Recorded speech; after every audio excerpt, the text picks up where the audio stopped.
شیخ رشید احمد کی طرز سیاست اور طرز گفتگو سے اختلاف کیا جا سکتا ہے اور میں بھی ان کے سیاست کے نقادوں میں شامل ہوں، لیکن اس میں دو رائے نہیں ہو سکتی کہ وہ سرتاپا سیاست ہیں۔ لڑکپن سے سیاست شروع کی اور سیاست کرتے کرتے اب جب بزرگوں کی صف میں شامل ہو گئے ہیں تو بھی نوجوان سیاستدانوں سے زیادہ متحرک ہیں۔ حالیہ دنوں میں ان کی کتاب لال حویلی سے اقوام متحدہ تک شائع ہوئی ہے، جس میں انہوں نے بعض اعترافات کیے ہیں۔ یہ اعترافات یوں مزید اہم ہو جاتے ہیں کہ ان کے تناظر میں موجودہ سیاسی ہلچل کے پس منظر کو سمجھنے میں آسانی ہوتی ہے۔ شیخ صاحب اپنی کتاب کے صفحہ 196 نواز شریف کی پہلی حکومت، جس میں شیخ صاحب بھی وزیر تھے، سے متعلق لکھتے ہیں کہ دنیا کے اہم ممالک میں ہمارے سفیروں کے دوروں کی کارکردگی کوئی تسلی بخش نہیں تھی۔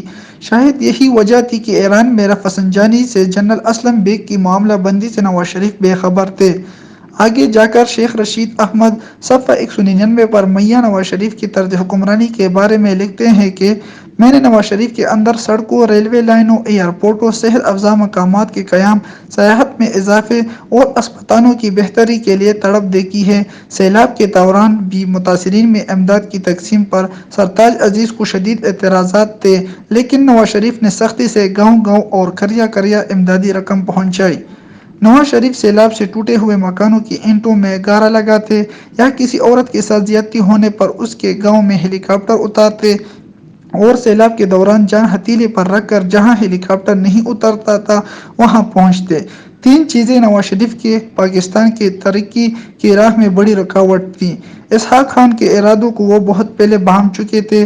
جنرل آصف نواز اور جنرل اسلم بیگ کی سرگرمیاں انہیں پریشان رکھتی تھیں۔ شیخ رشید احمد نے موجودہ کابینہ میں شامل اپنے ساتھی وزیر خسرو بختیار اور پی ٹی آئی کے رہنما خورشید محمود قصوری کے بارے میں نہایت سخت الفاظ استعمال کرتے ہوئے لکھا ہے کہ وہ انڈیا کے راگ الاپتے تھے۔ اپنی کتاب صفحہ 290 پر وہ لکھتے ہیں کہ خسرو بختیار میرے نزدیک بچہ تھا، اس کی کوئی حیثیت نہیں تھی، اس وقت ایک وزیر اسٹیٹ تھا، لیکن قصوری اور خسرو بختیار دونوں انڈیا کا راگ الاپ رہے تھے۔ وہ انڈیا کی دوستی کی خاطر پاکستانی لاشوں اور پاکستان کے ساتھ زیادتی پر بھی ہاتھ ہلکا رکھنا چاہتے تھے۔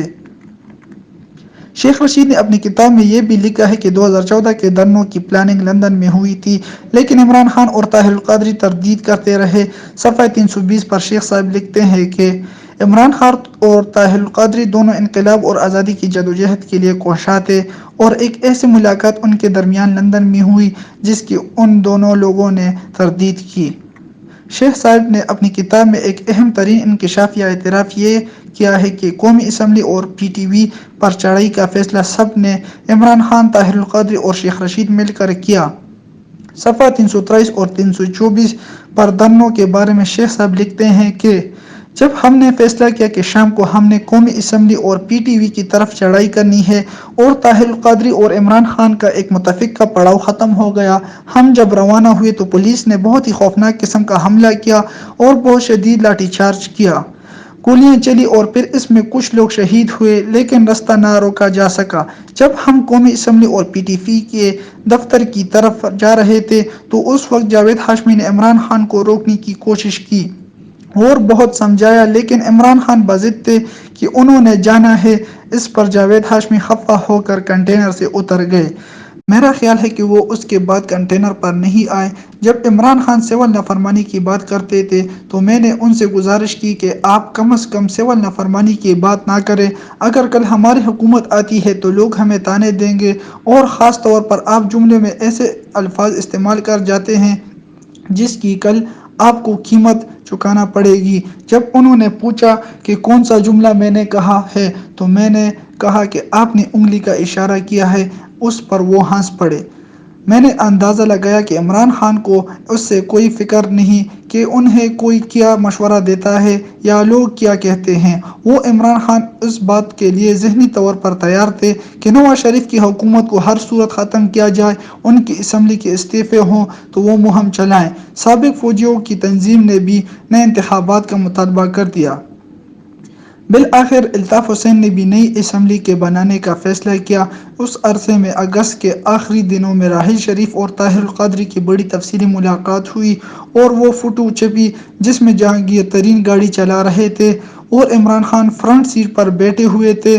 ان کے چہرے کی خوشی کا اظہار بتا رہا تھا کہ تحریک اپنی کامیابی سے ہمکنار ہونے جا رہی ہے۔ لیکن عمران خان کی تحریک کا اور طاہر القادری کی تحریک کا اب حل ڈھونڈا جا رہا تھا کہ کس طرح عدلیہ کے ذریعے اس کا فیصلہ کیا جائے، اور راحیل شریف کی طرف سے یہ رائے آئی کہ ججوں کی ایک کمیٹی بنائی جائے جو اس مسئلے کو دیکھے اور اس کا حل نکالے۔ آج کل ہم لوگ مولانا فضل الرحمان سے درخواست کر رہے ہیں کہ وہ مذہبی کارڈ استعمال نہ کرے، جبکہ حکومت ان پر تنقید کر رہی ہے کہ وہ مذہبی کارڈ استعمال کر رہے ہیں۔ لیکن اس کتاب میں شیخ صاحب نے بڑے فخریہ انداز میں نواز شریف حکومت کے خلاف مذہبی کارڈ کو استعمال کرنے کا اعتراف کیا ہے۔ صفحہ 339 پر شیخ صاحب رقم طراز ہیں کہ اس تحریک میں ایک اور فائدہ ہوا کہ میں نے قومی اسمبلی میں زاہد حامد کے خلاف زبردست تقریر کی۔ میں نے یہ کہا کہ زاہد حامد کے قادیانیوں کے ساتھ روابط ہیں۔ زاہد حامد کے خلاف پوری قوم اکٹھی ہو گئی۔ زاہد حامد کے مستعفی ہونے کا بھی مطالبہ کیا گیا۔ زاہد حامد اتنے ڈرے ہوئے تھے کہ انہوں نے مستعفی ہونے کا فیصلہ کر لیا۔ زاہد حامد سے میری قومی اسمبلی میں جھڑپ بھی ہوئی۔ زاہد حامد نے اپنی صفائی دینے کی کوشش کی، لیکن میں زاہد حامد کو اس سازش میں ملوث سمجھتا تھا، اس لیے میں زاہد حامد کے استعفے سے پیچھے نہیں ہٹا اور مذاکرات اور معاملات میں زاہد حامد کا استعفی شامل کیا، جو بالآخر اس کو دینا پڑا۔